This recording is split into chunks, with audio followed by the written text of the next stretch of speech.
থেকে বেশ কয়েক বছর আগে ভারতবর্ষে একটি সিনেমা মুক্তি পায় চাক দে ইন্ডিয়া নামে।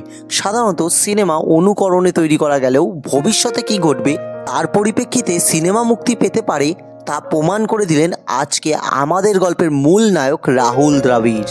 হ্যাঁ, চাক দে ইন্ডিয়াতে দেখানো হয়েছিল খেলোয়াড় হিসেবে শাহরুখ খান শেষ পর্যন্ত অসফল হলেও কোচ হিসাবে দেশকে চ্যাম্পিয়ন করেছিল। এবার একবার মিলিয়ে দেখুন তো আজকের গল্পের সাথে হুবহু মিলে যাচ্ছে কিনা। সময়টা 2007 সাল।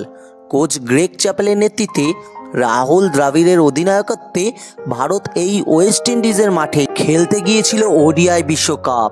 সেবার লজ্জার হার হেরে রাতের অন্ধকারে পুলিশের সহযোগিতায় বাড়ি ফিরতে হয়েছিল তাকে, কারণ ভারতীয় সমর্থকরা ক্ষেপে বোম হয়েছিল। তারপর রাহুল দ্রাবিড় অধিনায়কত্ব থেকে সরে যান। গঙ্গা দিয়ে অনেক জল বয়ে গিয়েছে।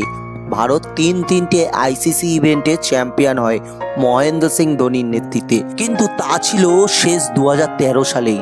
এরপর আর কোনো আইসিসি ট্রফি ভারতের ঘরে ঢোকেনি। 2021 সালে রবি শাস্ত্রীর কোচ হিসেবে সরে যাওয়ার পর বিসিসিআই যখন একজন দক্ষ কোচ খুঁজছিলেন তখন নজরে আসেন এই রাহুল দ্রাবিড়। এ সময় তিনি এনসিএ বা ন্যাশনাল ক্রিকেট একাডেমিতে যুক্ত ছিলেন। এছাড়া রাজস্থান রয়্যালস এবং ব্যাঙ্গালোরের সাথে আইপিএলে কাজ করারও অভিজ্ঞতা রয়েছে তার। অজ্ঞতা দল তাকেই এই পদে নিযুক্ত করেন, আর তারপর কিন্তু সব ইতিহাস। এই 3 বছরের মধ্যে রাহুল দ্রাবিড় সমস্ত ফরম্যাটে ভারতকে 1 নম্বর করে তুলেছেন।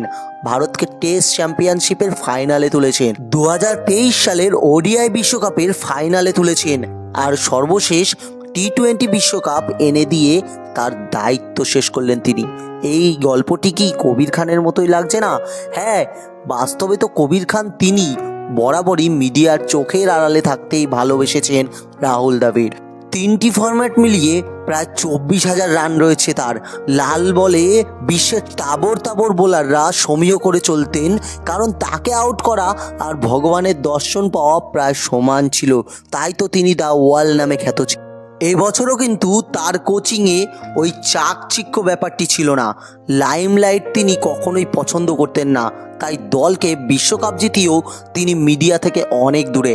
হ্যাঁ, রাহুল দ্রাবিড় এনসিএ থেকে আগামী 50 বছরের ক্রিকেটার ভারতের জন্য তৈরি করে দিয়েছেন। হয়তো আগামী ভবিষ্যতে আমরা তাকে আইপিএলের মঞ্চে বা এনসিএতে আবারও দেখতে পাবো। তবে এটা ঠিক, রাহুল দ্রাবিড়রা ফুটেজ খান না, অন্তরালে থেকে দেশের জন্য কাজ করে যান, দেশের কথা ভেবে, দেশকে ভালোবেসে। আর এটাও সত্যি কথা, এবারের বিশ্বকাপটি কিন্তু তার পাওয়া খুবই দরকার ছিল, কারণ রাহুল দ্রাবিড়ের মতো প্রতিভারা যদি এই বিশ্বকাপটি না পেত তাহলে হয়তো কেই বা মনে রাখতে চাইতো তাকে। কারণ এই দেশে তো, এই পৃথিবীতে তো যেখানে লাইমলাইট, যেখানে ফুটেজ, সেখানেই সব কিছু। আপনি ভালো থাকবেন স্যার রাহুল দ্রাবিড়। এমন সুন্দর সব ভিডিওগুলি দেখতে আমাদের ফেসবুক পেজটিকে লাইক করে দিয়ে ফলো করে দিতে ভুলবেন না। আর ইউটিউবে দেখলে অবশ্যই কিন্তু চ্যানেলটিকে সাবস্ক্রাইব করে দেবেন। জয় হিন্দ, বন্দে মাতরম।